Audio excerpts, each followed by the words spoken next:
Okay, so sa nakaraang linggo ay nakita po natin yung the will. The will in the will. The purpose in the will. So, nakita natin kung ano yung bully. Hindi yung American bully at hindi yung bully sa school.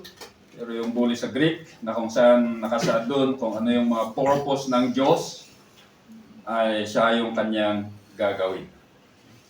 At nakita din natin si Telema, his will, that is gracious, his gracious disposition sa atin, na kung ano man yung kanyang will sa buhay natin, ay gagawin niya yun according to his grace and his love toward us. So, sa verse 11, nakita natin yan, at sa verse 12, ay makikita natin dito kung saan tutungo lahat yung ginagawa ng Diyos sa atin. Ano ba yung end result niya sa buhay mo at sa buhay ko, lahat yung ginawa ng Diyos. So, kung titignan natin from verse 3 hanggang verse 11, lahat ang mga gumagawa dito, walang iba kundi ang Diyos. So, lahat ng nagtatrabaho, iso na may amin. So, ano kitaan nyo ko, iso na dyan active, iso na dyan, talaga nga, agtatrabaho. Paul, inspired by the Holy Spirit, was recalling. I-recall na, o no, indalan dyan, Santo Espiritu, iso na nga, ipakita na kada tayo, to show us kung ano yung ginawa ng Diyos para sa atin. Una, kung ano yung ginawa ng God the Father, at saka kung ano yung ginawa ng God the Son toward us.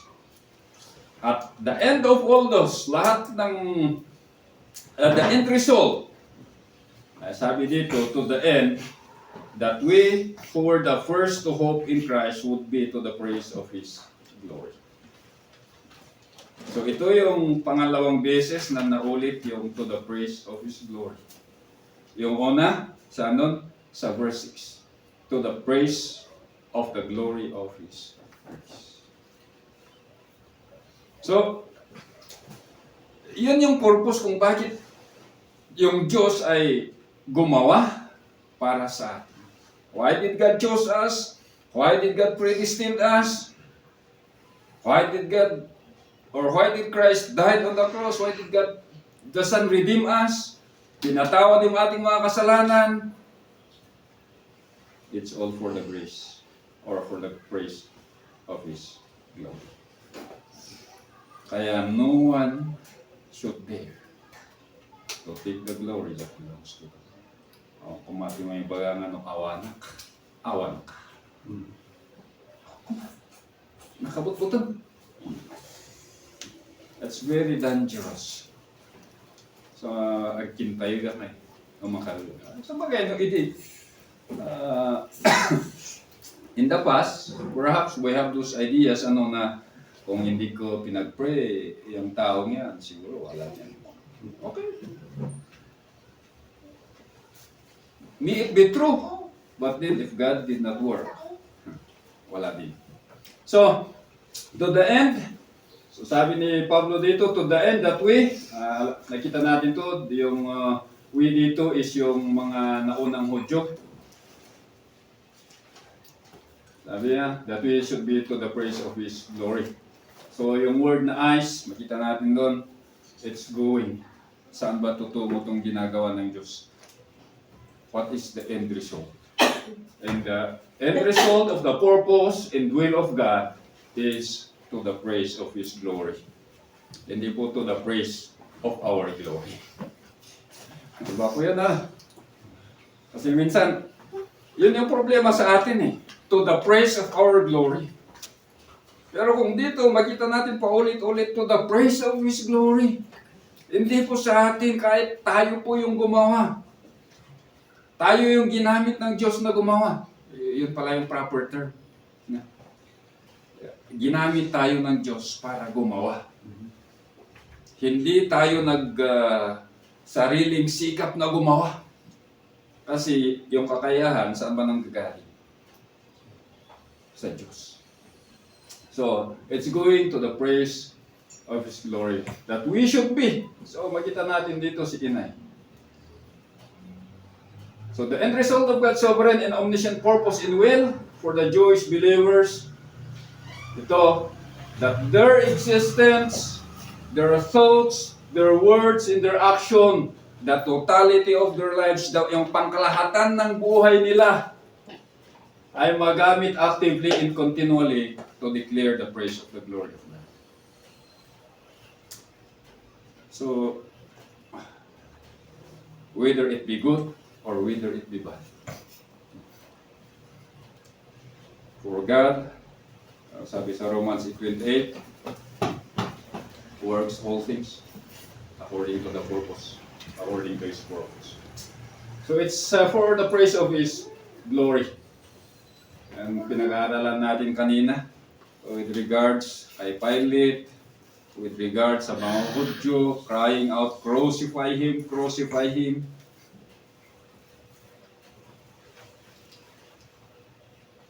Sa mata natin ng tao, hindi natin makikita doon yung purpose ng Diyos or the praise of the glory of His name. Para, di ba? Pero behind all those events, after, sabi nga, after the clouds of war has disappeared, at makita natin yung purpose ng Diyos, doon lang natin makikita, ay ganun pala yung plano ng Diyos. It is for the end, for His glory. So to the praise of His glory. So nakita natin that to the praise of glory implies, pinapakita dito that God's ultimate and unchanging design para sa buhay ng mga Hudyo na ito, it would always be to the praise of His glory. So always bear that in mind, mga kapatid, na to the praise of His glory. Who first trusted in Christ? So yung word na trusted, trusted could either be the first believers before the Gentiles or yung mga mananampalataya who have hope in the Messiah before He came, as the Old Testament declares that He is the hope of Israel. So dito nagkatalo-talo yung mga theologians, sino ba yung mga the first who trusted? Yun ba yung mga first Christians? O yung mga kasama na doon yung mga Old Testament saints. So, yung iba, sabi nila, those who first trusted, ay kasama na dito yung mga Old Testament saints. Na kung saan napakinggan nila that their Messiah is coming and they put their trust in Him. Trusted, perfect, active, indicative. Gusto ko to. Trusted. So kung titignan natin yung buhay ng mga Hudyo kabuuan, ano ba yung sinabi ng Diyos sa kanila? All throughout the Old Testament. You adulterous and wicked generation. Di ba? Ano yung kadahilanan na si Hosea ay bumili siya ng asawa na prostitute? Diba? Para ipakita sa mga Israelitas that they are prostituting against God. Pero kung titignan mo itong perfect, active, indicative na yung word na trusted, ibig sabihin that there are those believers na yung pananampalataya nila sa Diyos ay talagang buong-buo. Kahit ano pa yung nangyayari sa kanilang mga kapaligiran. That idolatry is rampant, crime is rampant, kasalanan ay andun na lahat. Pero ang mga ito, they remain steadfast in their faith. Diba? Ito yung maganda na tignan sa kanila. That in the midst of tumultuous circumstances in apostasy, they remain steadfast. Maganda na. Magandang example of faith. So, kung pupunta ka ng Hebrews 11, doon mo na makikita itong mga heroes, sabi nila, heroes of faith. Ewan ko kung heroes of faith sila. At makikita natin doon yung kanilang mga kwento. That they stand even when they are alone.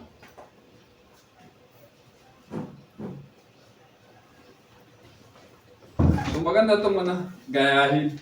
They are a good example of faith. That when they trust, talagang makikita mo sa buhay nila. Na kahit ano yung nangyayari sa kanilang kapaligiran. Andun na lahat yung kasalanan. Andun na yung apostasy. But they remain steadfast.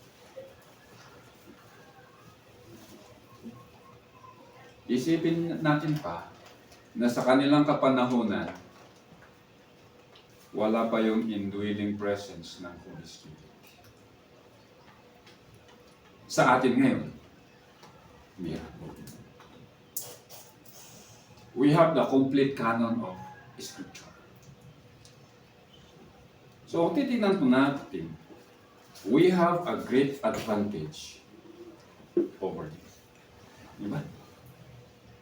We have the indwelling presence of the Holy Spirit.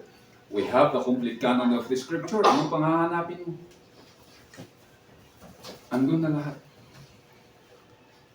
They remain steadfast. So kung titignan natin, ang buhay nila ay talaga is a very good example.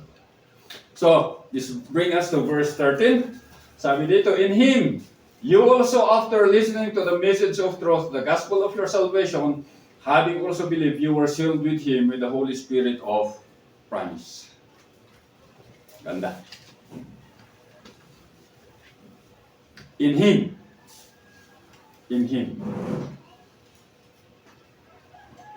So, kung titignan natin, yung the opening phrase of verse 13 is, in Him.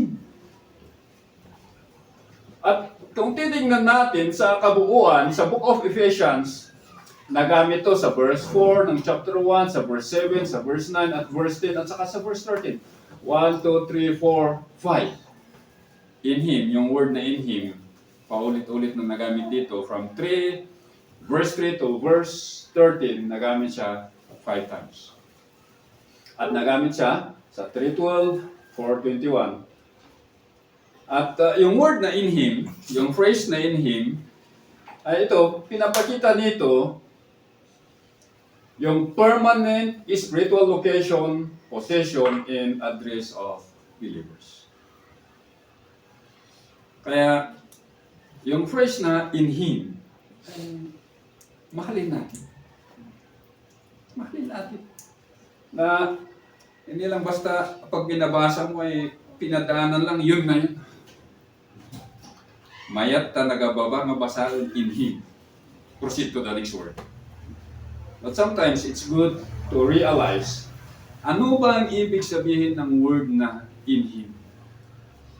So, nasa locative siya, locative dative, pinapakita yung permanent spiritual location, possession, and address of believers.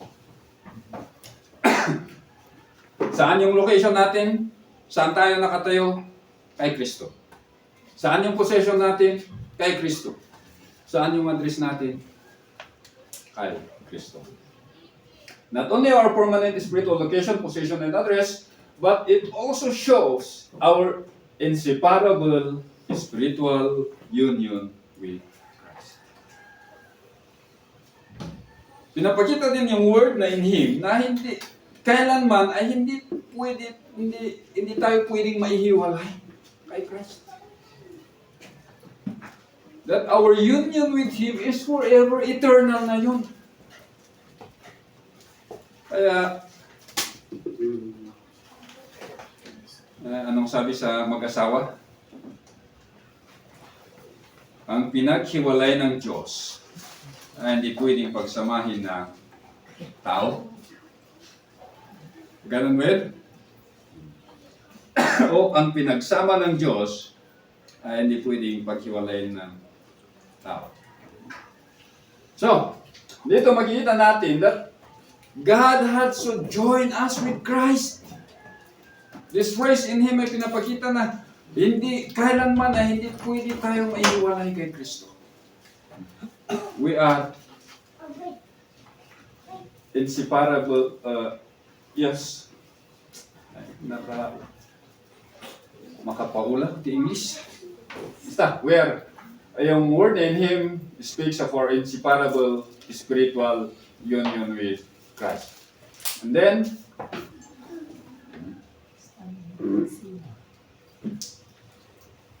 ano naman? Ito yan. Talagang Bot-bot data. agluklok ko.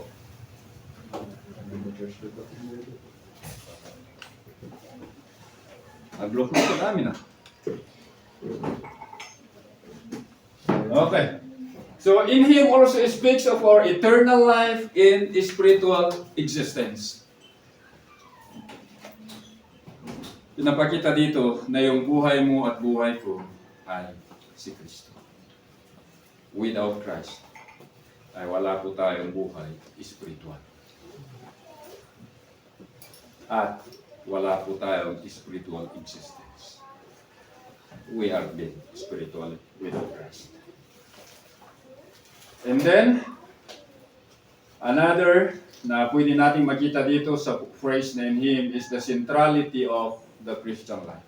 Saan ba umiikot yung buhay natin bilang isang mananampalataya? Saan ba? Sa pangangailangan natin, everyday, day in, day out. Sa trabaho natin. Sa tarigagay tayo itibiyag. Saan ba umiikot ang buhay natin bilang isang mananampalataya?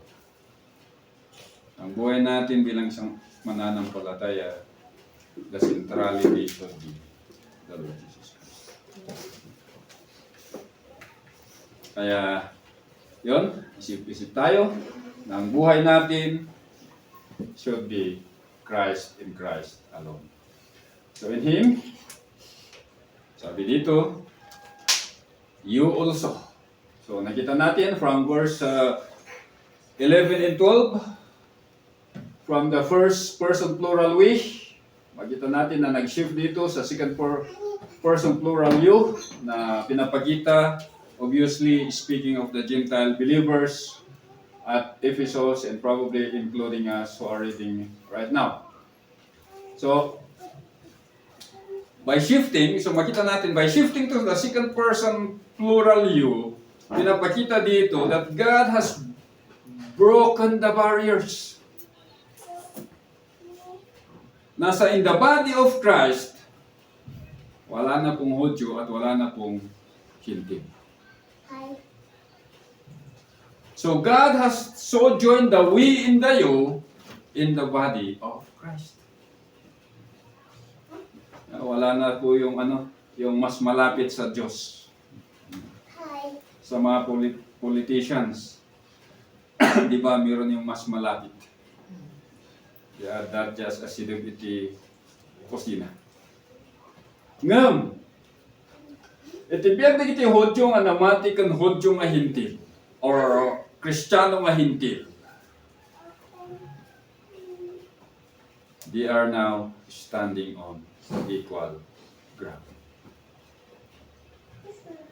So, dito ay ipakita na, so it shows here na there is no more barriers. At makikita natin to sa chapter 2 that God has so joined the Gentiles in the Jew in the body of Christ. So, sabi dito, you having heard. So, paano ba gumawa ang Diyos sa buhay ng mga hintil na mananampalataya? Having heard. Yung word na having heard, ibig sabihin nakinig sila.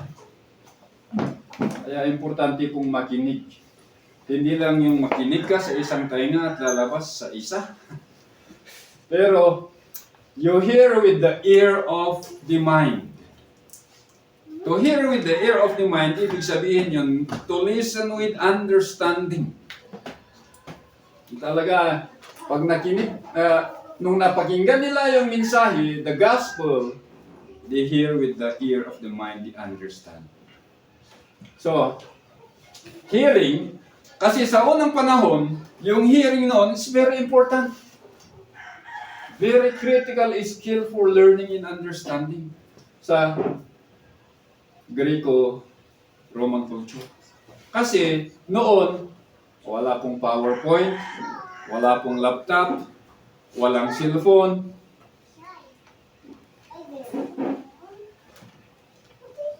The only means of teaching before, hindi man siguro only means, pero the primary means of teaching is oral communication. Kaya, importante yung talagang pakikinig noon. So, nakita natin sa Greco-Roman culture, oral communication, ito yung primary means of teaching, is storytelling and sharing information. So, bago pa man nagkaroon ng mga marites sa ngayon, nauna pa sila. Pero maganda yung marites nila noon. Talagang, yun.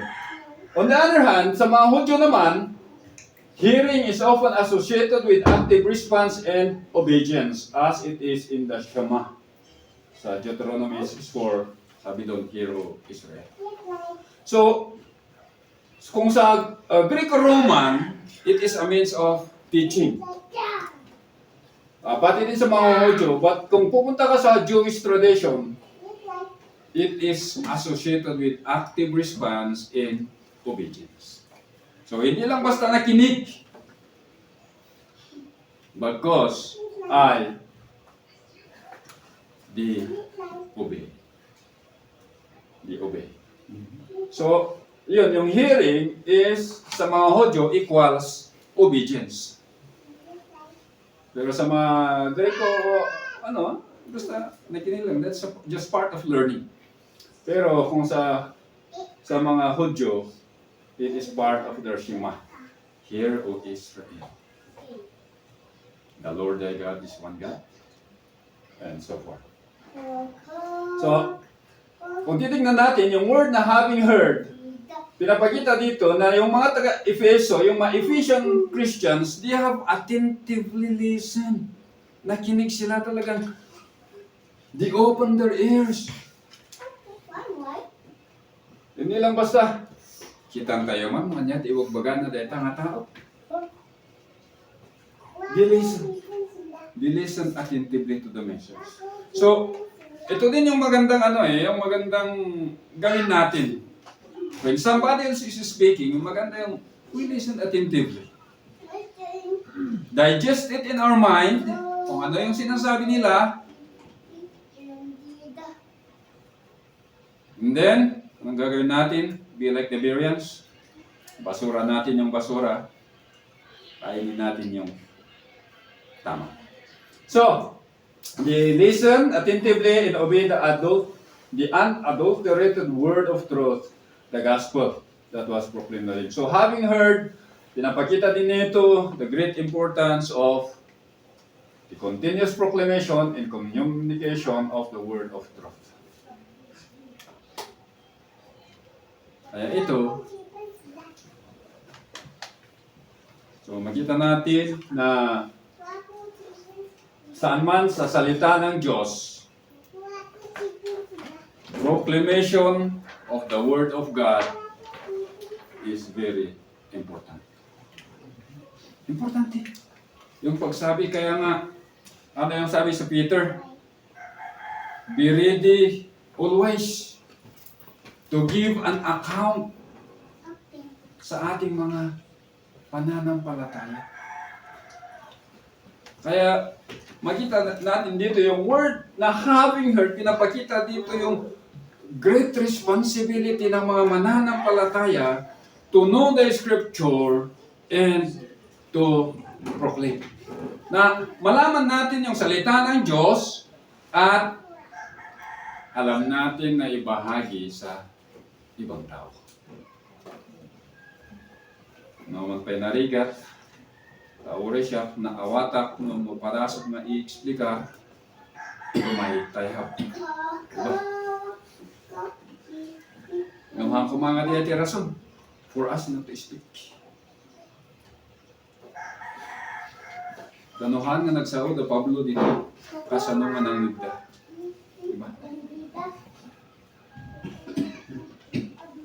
So the great burden still lies on our shoulder. Yung pagbahagi ng salita ng Diyos ay nasa atin pa rin. Hindi lang po sa mga apostles.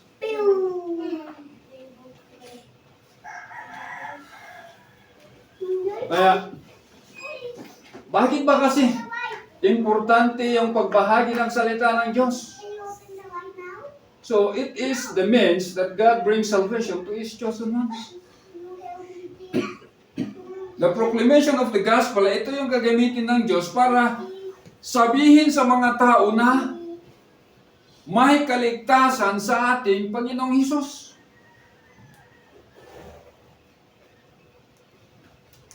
So, anong sabi sa 1 Thessalonians 2:13? 1 Thessalonians 2:13, sabi po dito, for this cause, also thank we God without ceasing, because when ye received the word of God which you heard of us, ye received it not as the word of men, but it is in truth the word of God, which effectually worketh also in you that believe. Ano ba yung gagamitin ng Diyos para magtrabaho sa buhay ng mga mananampalataya o yung kanyang mga tao na pinili? Walang iba po kundi yung salita ng Diyos. Hindi po yung testimony natin ang magliligtas sa kanila. Bagamat ang testimony natin, we encourage them to go on with their faith. So it is also important, however, yung magliligtas sa kanila ay walang iba kundi yung salita ng Diyos. So, sabi nga, when you receive the word of God which you heard of us, paano nila tinanggap? Kasi nakinig sila, pinakinggan nila.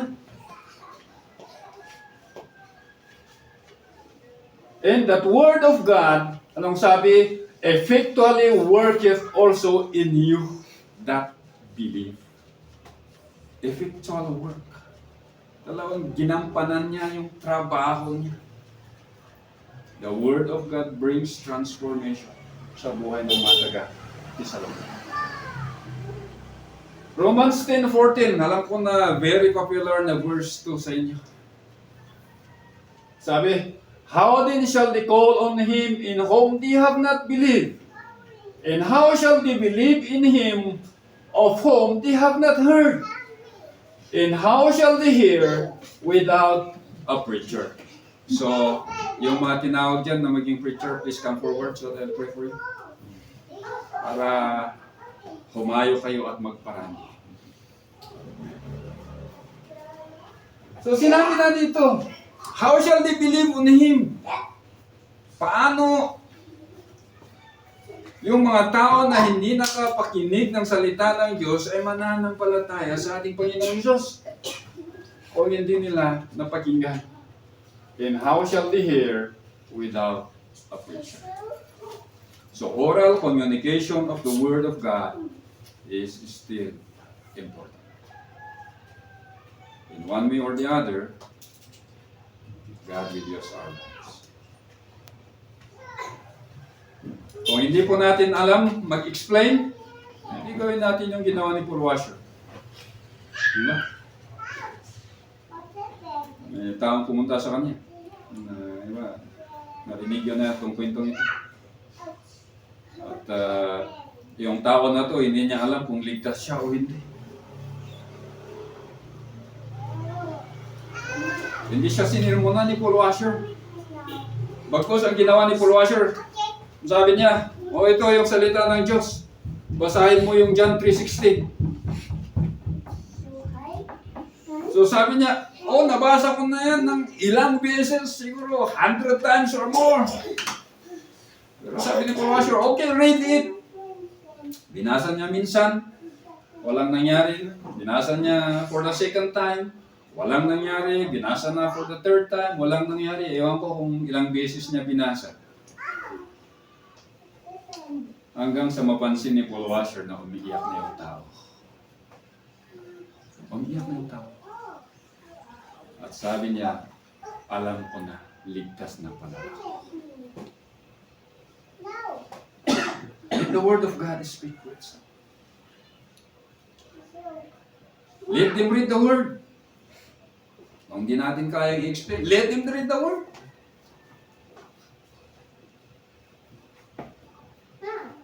Hayaan natin na sila mismo yung babasa sa salita ng Diyos. At sino yung magbubukas sa kanilang isipan para malaman yung katotohanan. Sabi sa salita ng Diyos, in God open their understanding.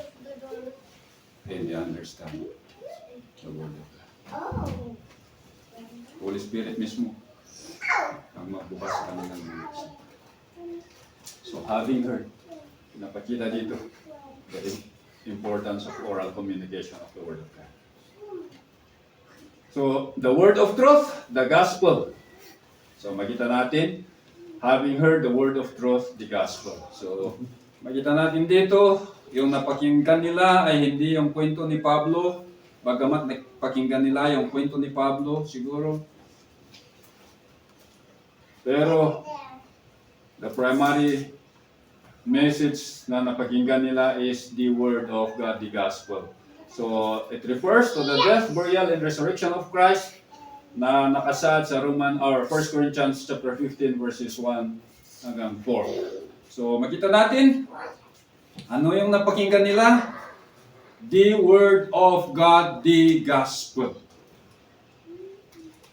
Yun po yung nagbago sa buhay nila.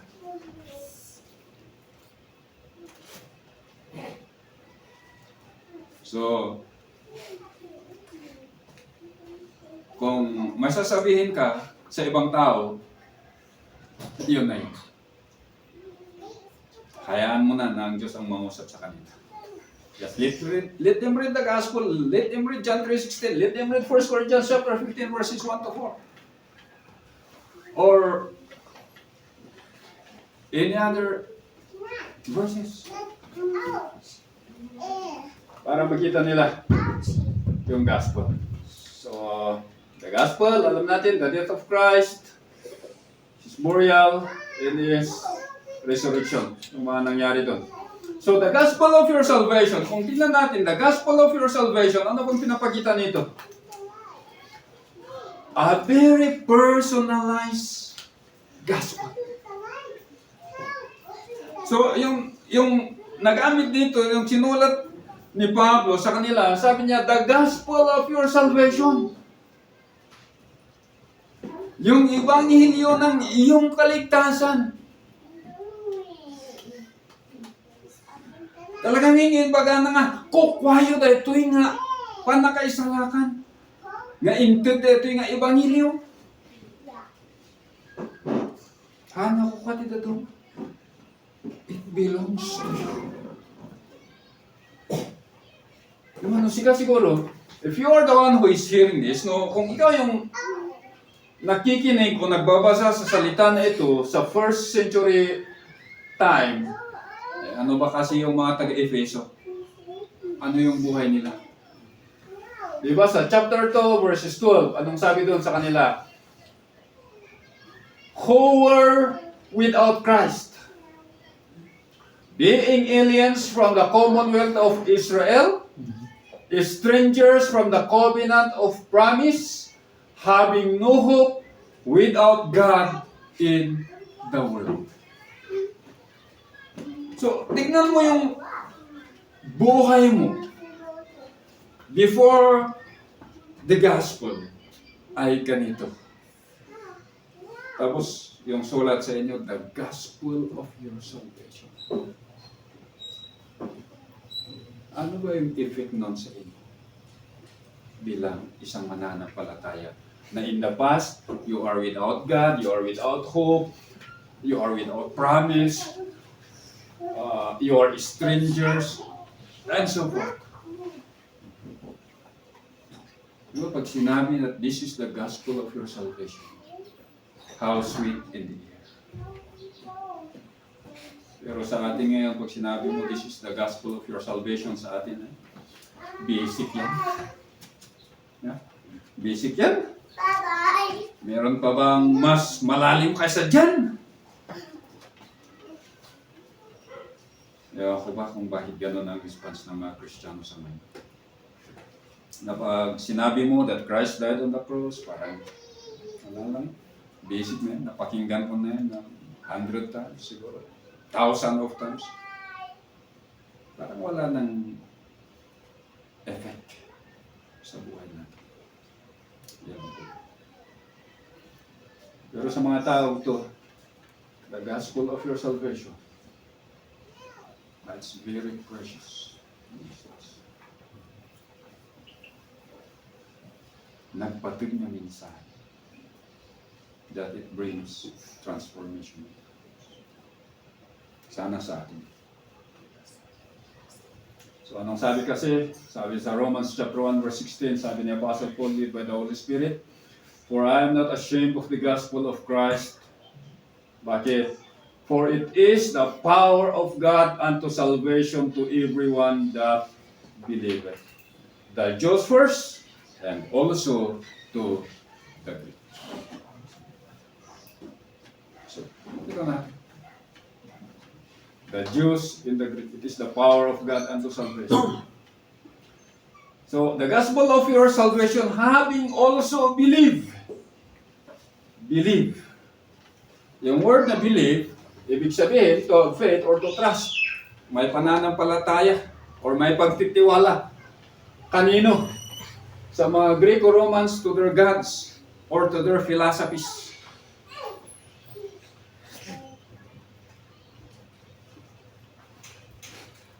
Marami pong pastor na at napapakinggan ay in their preaching, they are quoting quotes from Dalai Lama, Mother Teresa, sino po yung iba? Gandhi. Yung mga sikat in the secular world, in the philosophical world. At yung ginagamit nila sa preaching nila na mag-udyok sa kanilang mga tagapakinig to grow on in their Christian life. Kaya sabi ko, in the business world, accept to yun. Pero pag in the pulpit, sabi ko, wala ka na bang ibang makot sa inyong Biblia? Diba? Awan ba dito, mga bakot mo di dyan sa saon ni Apo Diyos, na iso iti ibagam, tapno, isot mang-encourage ka na kita nga tatao. Why quote from those unbelievers? Bagamat it's very good quote, it does not bring any transformation. Kung sa business sector, walang problema doon. But in the pulpit, I think there's a problem. Kasi that is where the Greco-Roman people put their trust into. Yun yung pinaniniwalaan itong mga kagaya natin noon na pagano. Their philosophical learnings. Pero sa mga Kristiyano, their faith is to the God of the Scripture. So why not quote from the God of the Scripture in our preaching, in our teaching, in our encouragement sa ating mga kapwa mananampalataya? Why quote from those non-believers? Diba? So believe. Alam natin, it is very intuitively obvious na yung word na believe or pistis is their personal faith or personal trust or commitment to the God of the Scripture. Na ito yung nagbibigay, nagdudulot ng transformation, pagbabago sa kanilang mga buhay. It is the Word of God that transforms.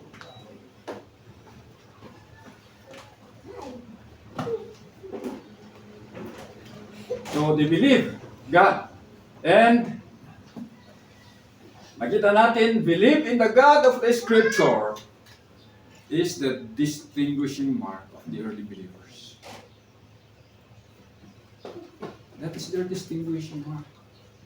Yun yung, paano mo ba makikilala yung mga mananampalataya noon?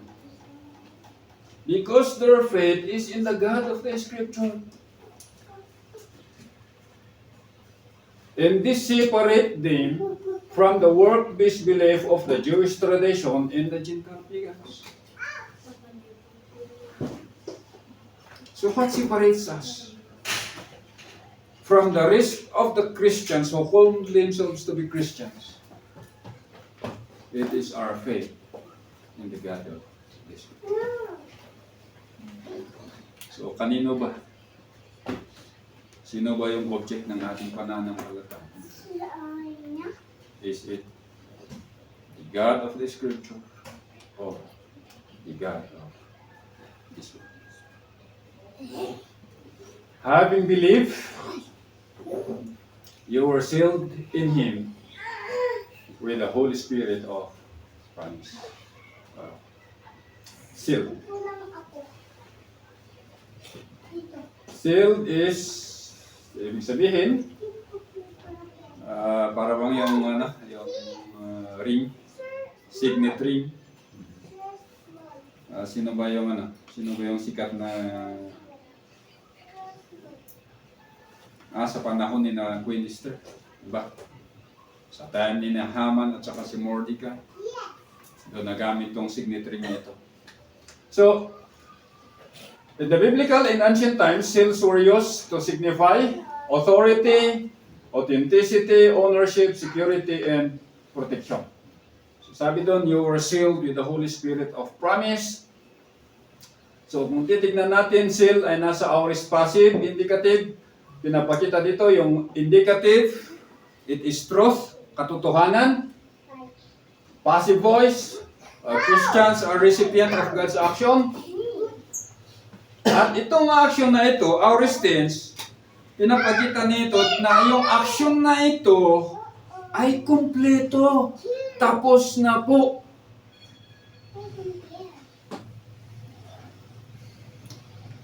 Hindi na po ito pwedeng ulit-ulitin.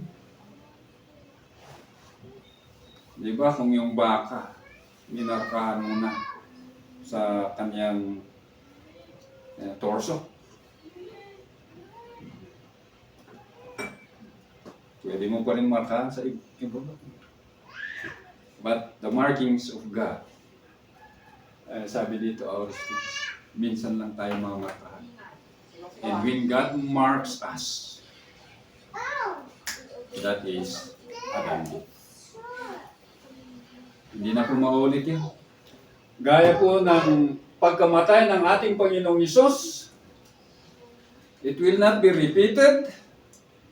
And so with the marking of the Holy Spirit upon us. Pag minarkahan ka ng Diyos by the Holy Spirit, yun na yun. Hindi na po mauulit yun. Hindi po nagkulang o kulang yung Santo Espiritu na nasa atin para sabihin natin, Lord, I want more of the Holy Spirit. Bagtita sa ili. Hindi kakararag ko din yan. Talagang sana ako na awatan niya. Ako na awatan. Ako na ay kurang sa Diyo. Santo Espiritu nga dakanak. So kararag pa itap mo. Although, andun naman sa salita ng Diyos, Ephesians din, nakikita natin sa ating pag-aaral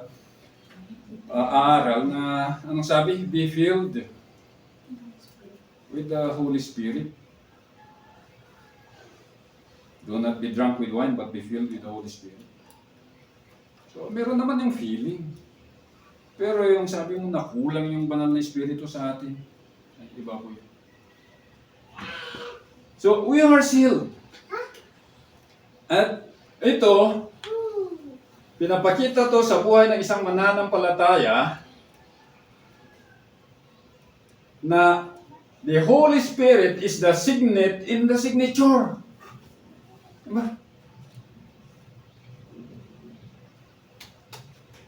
Siya yung, para bang yung, di ba, the ring, at saka kung gamitin mo yon sa sulat noon, ganun mo, andun yung maiwan yung markings doon, yung signature. The Holy Spirit is the marking, and He is, ewan ko kung paano sabihin. Basta, He is the signet in the signature of God in us. Siya yung ginamit na pangmarka ng Diyos sa atin, at siya yung marka na nasa atin. Hindi po 666. Huwag kayong matakot kung sasabihin nila na, ay parating na yung 666. Magmamarka na sila. Why be afraid? When you have the Holy Spirit as your mark. Yan po yung kinakatakutan ko noon eh. Mas lalo na pag end times yung usapan.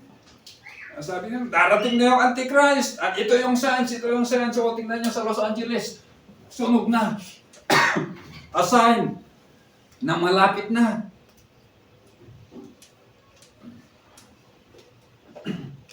Actually, noon, takot ako. Sabi ko, baka matsimpuhan ako at mamarkahan.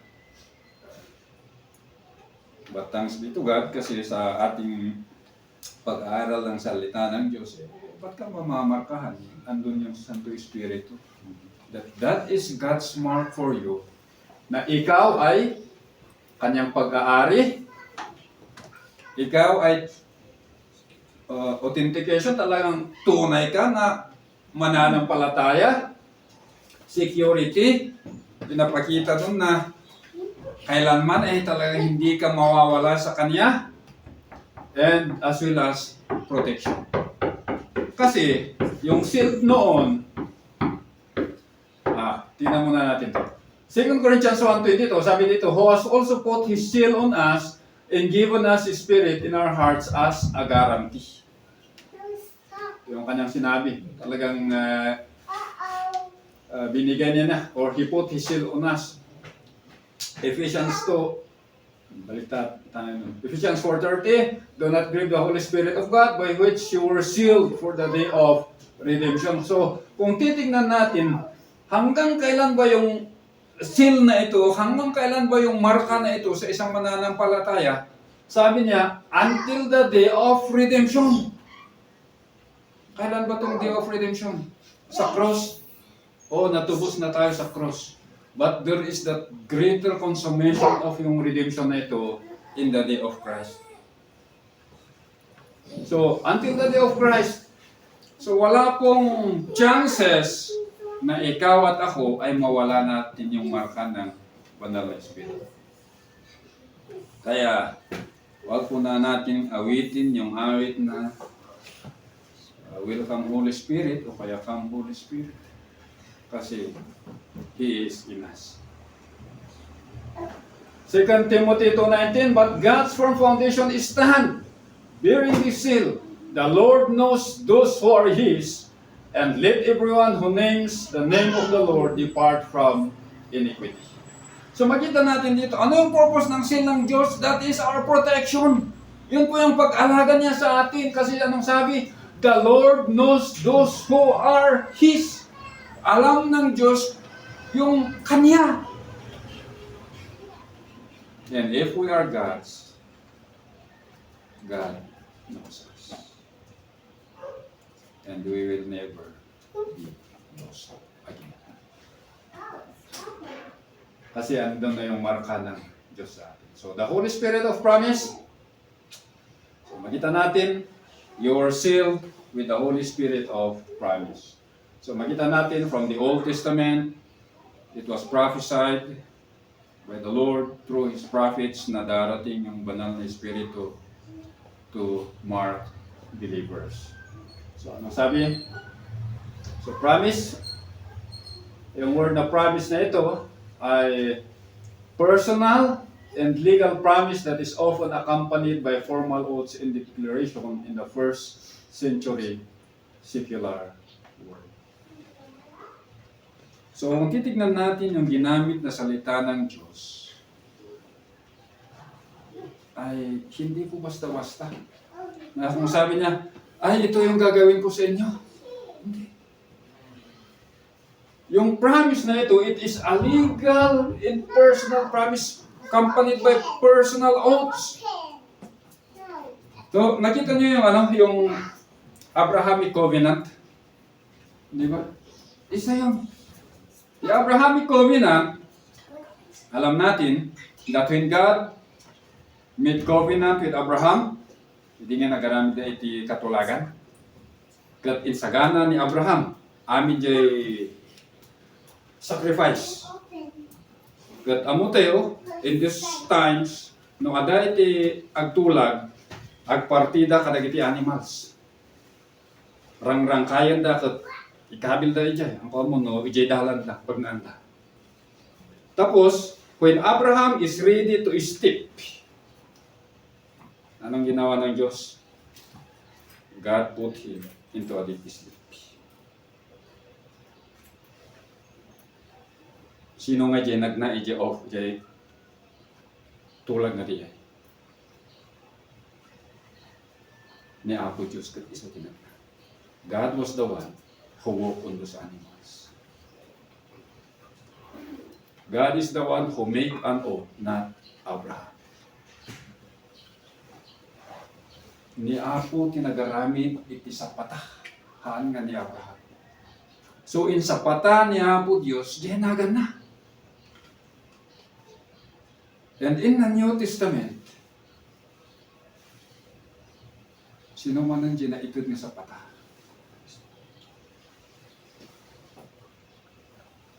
It was the Lord Jesus Christ. He was the one who made the covenant, not us. So, nagkikitaan tayo, when God make a covenant, tiin sapata na He used His name. Dinagan na. Makita yun eh, nga kadagsen iti naramid ti Diyos. Kasi, nohaan nga ramidan ti Diyos dito yung sapata na He is no longer God. Haanan nga Diyos iso na. So when God make an oath, na di imbaga na nga ito na Diyos Santo Espiritu, ay ito na nga talaga. Ibibigay niya talaga. So sabi sa Joel 2:28, and it shall come to pass afterward, that I will pour out my Spirit upon all flesh. And your sons and your daughters shall prophesy, your old men shall dream dreams, your young men shall see vision. So, tingnan nga natin yung mga passages na nagsasaad kung saan nagbigay ng Diyos ng kanyang promise with regards to the Holy Spirit. Isaiah 32:15, until the Spirit be poured out upon us from on high, in the wilderness be a fruitful field, in the fruitful field be counted for a forest. So, andun po yung kanyang promise. Isaiah 43 or 44:3. For I will pour out water upon him that is thirsty, and floods upon the dry ground. I will pour my Spirit upon thy seed, in my blessing upon thine offspring. So, dito pinapakita ng Diyos yung kanyang mga promise. And even the Lord Jesus Christ, anong sabi niya sa kanyang mga alagad? Sabi niya, but ye shall receive power after the Holy Ghost is come upon you. And ye shall be witnesses unto me both in Jerusalem and in all Judea and in Samaria and unto the uttermost part of the earth. At isa pa, sabi niya, John 14:16, and I will pray the Father, and He shall give you another Comforter, that He may abide with you. How long? Forever. When God made a promise, He fulfills it. Kasi, ang nakataya ko doon, walang iba kundi pangalan. So, when He will give the Holy Spirit, yun po yung kanyang ginawa. So, Sa atin, bilang isang mananampalataya, wala pong isang mananampalataya na kulang yung banal na Espiritu sa Kanya. We all have the same Holy Spirit. And He is or God's mark upon us. Na tayo ay pag-aari ng Diyos, na tayo ay iniingatan ng Diyos, na tayo ay tunay na anak ng Diyos, until hanggang the redemption of our body, the final redemption. Shall we pray? Father, we thank you sa banal na Espiritu na inyong binigay po sa bawat isang mananampalataya. That when you give the Holy Spirit, or when you mark us with the Holy Spirit, you not only mark us, but you lift Him to abide with us until the redemption of our body. Father, we thank you for this assurance na kailanman ugat ay hindi po kami mawawala kasi yung marka niyo ay nasa bawat isang isa. And Father, may your words encourage us to continue on, to move forward, and to live a life that brings glory and honor to you and to you alone. Ito po ang aming prayer sa pangalan ng aming Panginoong tagapagligtas na si Yesu Cristo. Amen. Okay? Shall we give our